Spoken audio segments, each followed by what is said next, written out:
And we have Margaret Stern is back from Susitna River Coalition, and she's going to tell us about a couple potential development projects and a potential legislative action that may impact salmon habitat in the Mat-Su Basin.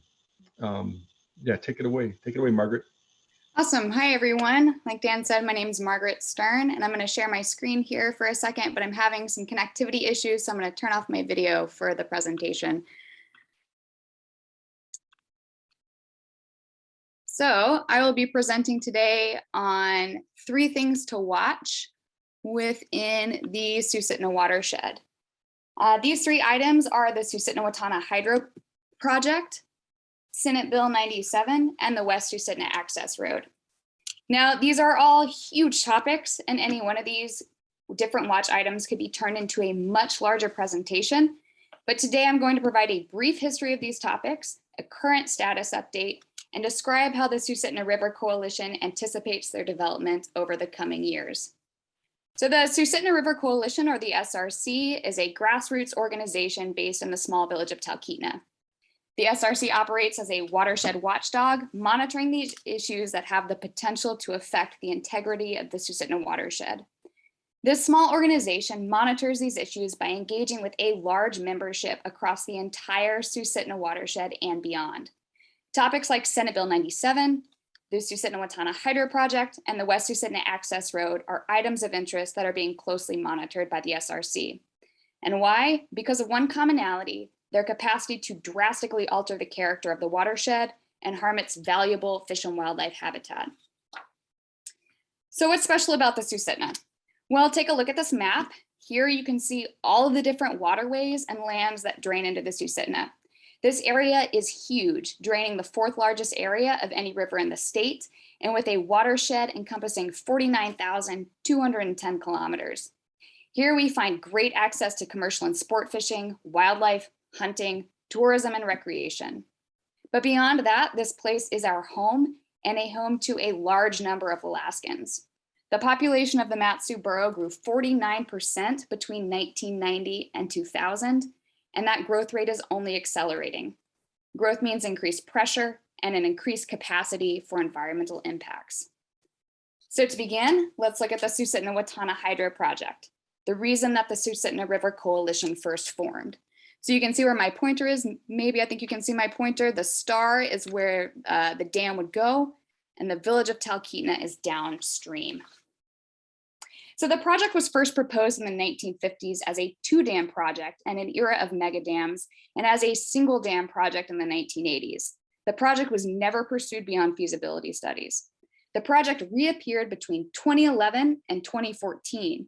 The Alaska Energy Authority explored the potential of this project, conducting feasibility studies and biological fieldwork. The final permitting was never acquired.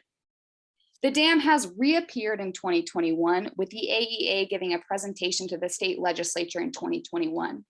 As of 2015, $192 million had been spent on feasibility studies for the project. Construction is estimated to cost upwards of $5.6 million, not counting $900 million needed to integrate onto the grid or any additional feasibility studies. But what would this dam look like? It would be the 2nd largest dam in the United States, taller than the Hoover Dam, and the resulting reservoir would inundate almost 23,500 acres of habitat. But why is this dam a bad idea? Well, dams dramatically alter the ecology of riverine systems. Many once vibrant runs in the lower 48 have been decimated by dam construction, resulting in untold amounts of money being spent on restoring these salmon runs to a shadow of their former selves. Dammed river systems elsewhere are fighting for what the Susitna has: healthy salmon populations and healthy habitat. Power produced by hydro is not, by default, ecologically sound. A focus should be placed on exploring ecologically responsible energy alternatives and power grid upgrades. Smaller hydropower, like the newly completed Juniper Creek Hydro Project in Eagle River, illustrates a viable ecological option that should be prioritized. Renewed interest in the project should be closely monitored to ensure that the proper research is done to ensure ecosystem health and the preservation of our Susitna salmon. Senate Bill 9, what other issues are expected to show up for the Susitna watershed? Well, Senate Bill 97 seeks to repeal the state's Recreational Rivers Plan. So what is the Rec Rivers Plan and why was it created in the first place? In 1988, the Alaska State Legislature passed the Recreational Rivers Act. This legislation was pursued to manage and conserve high-use areas within the state and to implement collaboration between various agencies and public entities, allowing for improved stewardship. In 1991, the Susitna Recreational Rivers Management Plan was implemented. The plan mitigates conflicts between user groups, preserves water quality and habitat, and assists in reaching a variety of other management goals. There are 6 recreational rivers in the Susitna watershed. These 6 rivers are the Little Susitna, the Talkeetna, Lake Creek, Alexander Creek, the Talkeetna River, and the Deshka River. These 6 water systems are all designated anadromous, and a great deal of work has been put into protecting their salmon runs. Recreational rivers designations have been a large piece of those protections. So on March 3rd of 2021, Senate Bill 97 was first introduced into the Alaska State Legislative Session. This bill would repeal the recreational rivers plans established in the late 80s. It was met with strong public opposition of those wanting to maintain recreational rivers protections. Though the bill was not passed in 2021, it will be revisited in 2022. A potential positive came out of this, however. Part of the original Recreational Rivers Management Plan called for the formation of an advisory committee. This committee had never been put into place. However, as of October 2021, a Recreational Rivers Advisory Committee has been appointed. We hope that this will provide a meaningful opportunity for folks to get involved and open up the process to get voices heard and protections of these existing recreational rivers plan.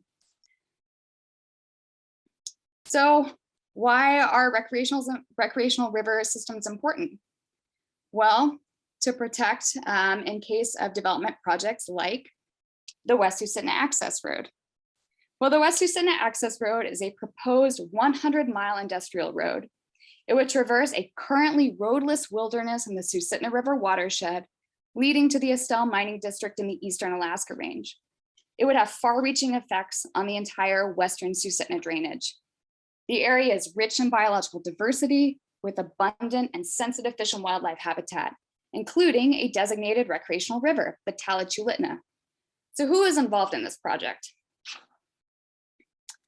There are 3 main players here. NOVA Minerals, an Australian gold mining company with vast holdings and exploration projects in the Estelle Mining District. AIDEA, the Alaska Industrial Development and Export Authority, created in the 60s. It is comprised of a non-elected board that maintains the capacity to allocate large amounts of money from the state to development and drive large-scale projects with minimal public oversight, input, or accountability. They do not have a great track record of project completion or success. And then there's the Mat-Su Borough. So how did this project start? The project first surfaced as a 2014 Roads to Resources survey. In early 2019, these 3 players, NOVA, referenced as a private party, AIDEA, and the Mat-Su Borough signed a memorandum of understanding entering into phase 1 of pre-development. The goal of the phase 1 MOU was to study the feasibility of different routes into the mining district. There was an almost total lack of opportunity for public comment during this phase. Phase 1 wrapped in 2020. The phase 2 MOU was then signed into agreement between these 3 parties in July of 2020. The first goal of phase 2 was to explore different routes for the road. The second goal of the phase 2 MOU was purportedly outreach. At the only AIDEA open house, it appeared that only industry folks were in strong support of the road, but those that lived, recreated, and owned land in the area voiced strong opposition. Phase 2 wrapped up, and a route was decided upon in early 2021. So where are we now? Based on phase 2 of pre-development, we know that the route chosen is the Port McKenzie route. In addition, we know that the road would require 156 stream crossings. 145 of those would get culverts. Only 90 would be designed for fish passage. There will be 11 bridges, and 4 of those bridges would be complex. The road is estimated to cost $350 million. That's only if it's a private road. If it's going to be a public road, it would cost a great deal more. And we all probably know that big projects are likely to go over budget. As of October 2021, AIDEA gave a presentation to their board on their road and accepted $8.5 million from the state's operating fund. Though AIDEA and NOVA currently need borough support for phase 3, they state that there will be a few goals of this next stage of pre-development. These are focusing on getting a 404 wetlands permit, 6 new developments for the project, including coal and hard rock mining. And they also say that public engagement will be a major component. So if this road moves forward, the Susitna River Coalition believes that it should benefit Alaskans and our fish and wildlife. We also believe that Alaskans should have ample opportunity to provide input on this process, something that has not really been done in the past 2 MOUs. We also believe that Alaskans deserve well-researched answers to their concerns. In addition, the Borough Assembly and Mayor and the Mat-Su Fish and Wildlife Commission have all raised concerns over this project. AIDEA has failed to answer basic questions about how the road will be paid for, who will maintain it, the exact structure and extent of public access, and concretely, how the project will benefit Alaskans. In an October meeting, AIDEA estimated that only 5 jobs would be created from the access of timber from the road, despite the fact that timber is one of the great new resources AIDEA states Alaskans will have access to. The road will have impacts on the area's important salmon and migratory bird habitats, and the region is made up of sensitive wetlands and includes the western portion of the Susitna Flats Game Refuge, a top waterfowl hunting area.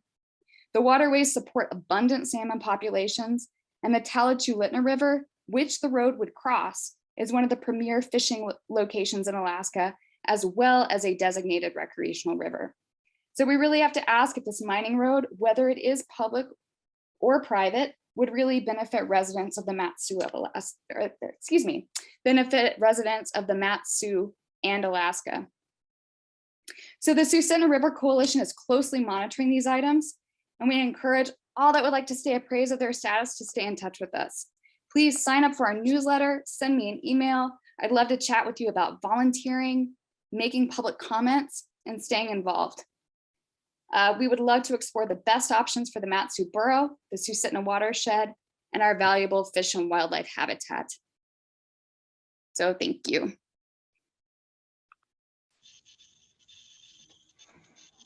Thank you, Margaret, for the presentation. I think we have at least a question. I got a lot of things going on my desktop here. For starters, oh yeah, I think he's correct about this. Bruce Wright pointed out that the dam would cost 5.6 billion. Would it be not million with an M? Is that? I assume that's accurate, Margaret. It is. I misspoke there. Thank you. Andy Couch points out that the road would also cross the Little Sioux. Correct. And then there was a question from Eric at Trout Unlimited. Who introduced SB 97 and what was the justification? So the governor introduced Senate Bill 97, and the justification was that it would open up land sales and commercial development in the state that has already been locked up, or that has previously been locked up by the designations. Okay. Aside from some kudos, I'm not seeing any more questions coming in. So if that's the case, yeah, I'll thank you again, Margaret, and we will move on. Awesome. Thank you so much. Yeah, you bet. Appreciate it.